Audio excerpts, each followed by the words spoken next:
Dito tayo sa airport mga idol, sa Terminal 1. Yan.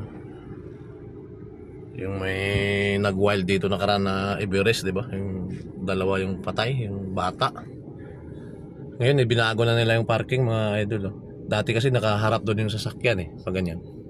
Pag magbaba ka ng pasahero. Ngayon nakaharap na dito lahat Tsaka yung doon Okay yan, yung ganyan. Kawawa yung bata mga idol. Naiyak ako doon yung interview yung tatay niya. Parang sinundo yun nung parating na yung tatay nila Parang si Iman yata yun Sinundo nila dito. Parang dyan yata yun Puro doon sa kabila. Doon yata yan Yung arangkada yung sasakyan doon Yan. Pero maganda to ngayon ginawa nila Pag ganyan na yung pag magbabaan ng pasahero. Yan. Gaya dati kasi nakaharap doon ng uso ng sakyan pag magbaba mag drop off ka.